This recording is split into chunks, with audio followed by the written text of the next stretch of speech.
Alhamdulillahil qail fi kitabihil karim.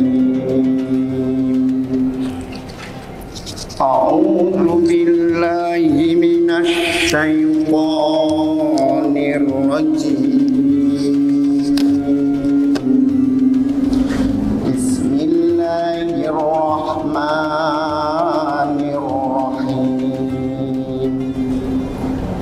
Khudh min amwalihim shadaqatan tutahhiruhum wa tuzakkihim biha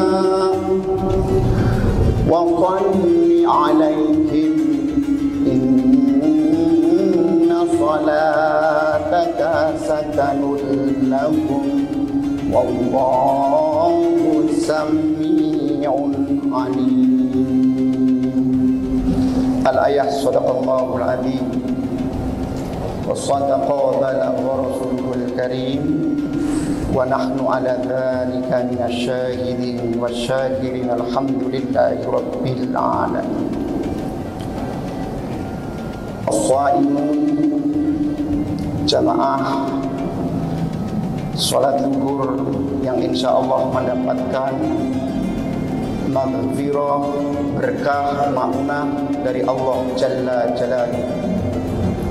Kita bersyukur pada Allah karena kita telah memasuki hari yang ke-17 Shaum bulan Ramadan di tahun 1443 Hijriah atau 2022.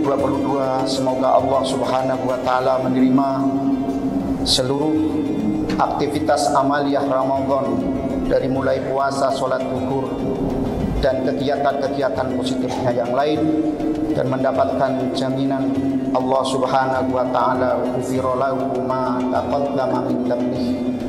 Ya Allah, insyaallah kita akan diampuni segala dosanya oleh Allah Subhanahu wa taala.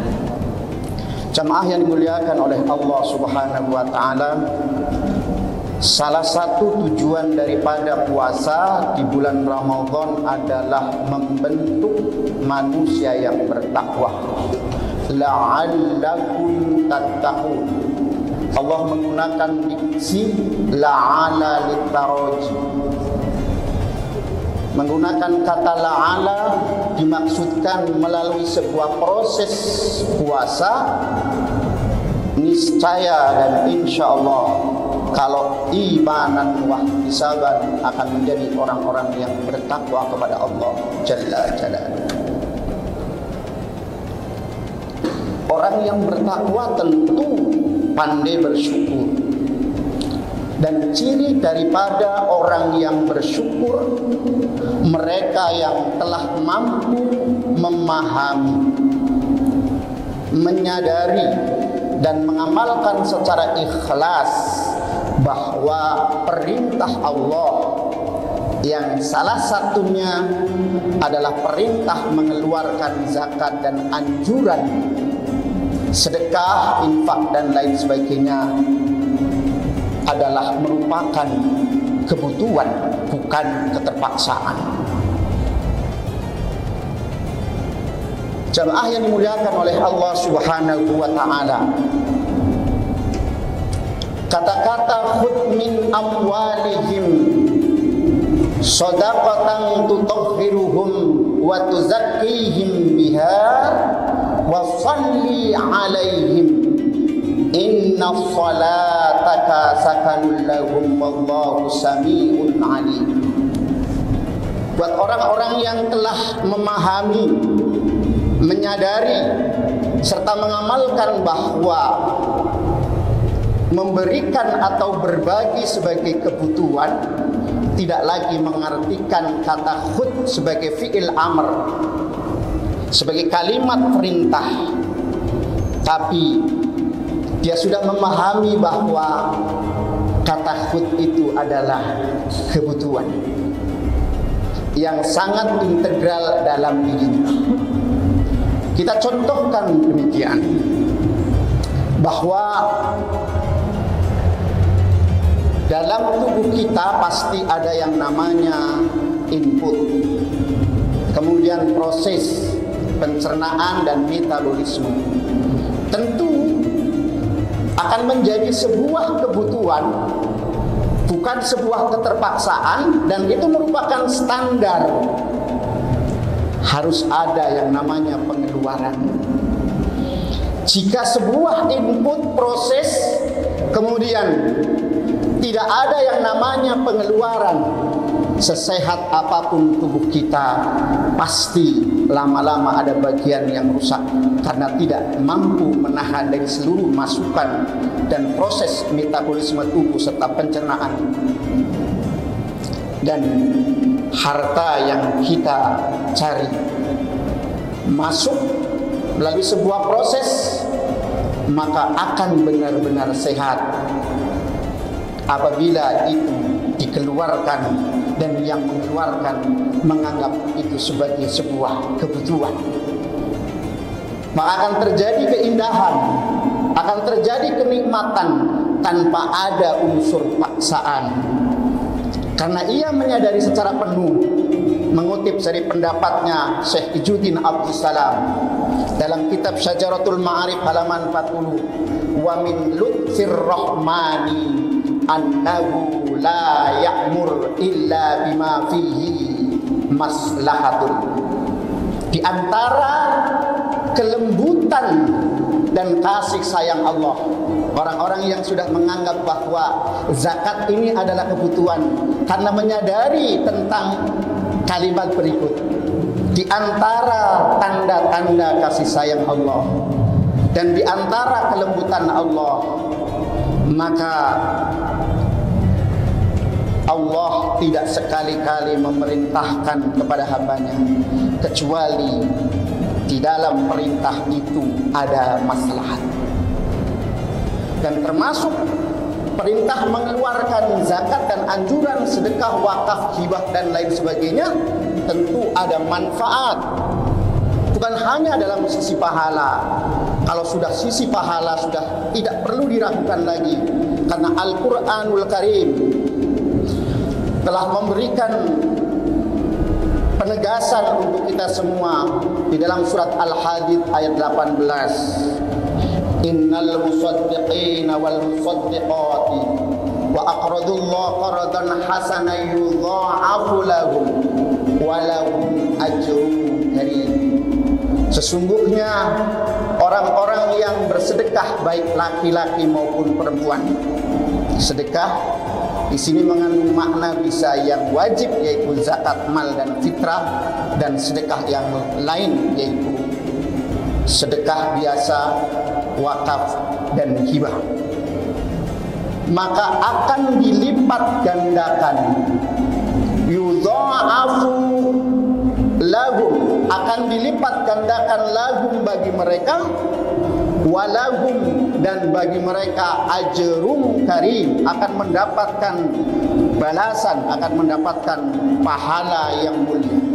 Allah menggunakan lagi-lagi dengan kata yang sangat indah, kata karim. Balasan yang mulia itu lebih tinggi nilainya dari sekedar pahala, karena pahala tadi sudah akan dilipat gandakan. Tetapi balasan yang mulia bisa akan diangkat derajatnya, bisa akan ditingkatkan rezekinya, bisa akan dimakmurkan dan diberkahkan rumah tangganya, dan sisi-sisi lain yang tidak akan bisa dihitung dengan angka. Dalam nilai pahala, Syekh Jalaluddin Asyuyuti, yang kemudian pendapat beliau dikutip oleh Imam An-Nawawi Al-Bantani dalam kitab Nasaihul Ibad, beliau hidup di 1813 sekitar sampai 1896, yang dikuatkan dengan pendapatnya Syekh Abdurrahman Al-Ba'lawi dalam kitab Bughyatul Murtasyidin. Minimal orang-orang yang melakukan sedekah, yang melakukan zakat akan dibalas oleh Allah 10 sampai 700. Bahkan Allah katakan, wallahu yudha'ifu liman yasha'u wallahu wasi'un alim. 10 kebaikan apabila itu diberikan kepada siapa saja, kita berikan sedekah kepada siapa saja, itu akan dapatkan 10 sebagaimana firman Allah, man ja'a bil hasanati falahu asru amsalha. Siapa yang datang dengan membawa 1 kebaikan, minimal akan dibalas 10. Tapi kalau diberikan kepada mereka yang benar-benar membutuhkan, akan dilipat gandakan menjadi 90 kebaikan. Dan jika diberikan kepada kerabat kita, saudara kita yang sangat membutuhkan, kata Syekh Imam Nawawi dalam kitab Nasaihul Hibad, maka akan dilipatkan menjadi 900 kebaikan. Bila diberikan kepada orang tua kita yang membutuhkan, maka akan mendapatkan 100.000 kebaikan. Dan bila diberikan pada para alim ulama, orang-orang yang berjuang di jalan agama yang lurus dan jujur, maka akan dilipat gandakan menjadi 900.000 kebaikan. Masalul ladina yunfiquna fi sabilillah kamasali habbatin ambatat sab'a sanabila fi kulli sumbulatin mi'atu habba wallahu yudha'ifu liman yasha wallahu wasi'un alim. Bukan hanya itu, seorang peneliti dari Oregon, Amerika Serikat, bahwa orang yang suka giving, memberikan, suka berderma, maka ada keuntungan di mana hormon dopamin, di mana hormon endorfin, dan di mana hormon serotonin akan tumbuh secara bagus dalam tubuhnya. Maka dia akan merasakan nikmatnya dan senangnya orang bersedekah dengan mendapatkan kebahagiaan. Memorinya akan aktif. Seluruh saraf-saraf daripada tubuhnya akan bekerja secara normal.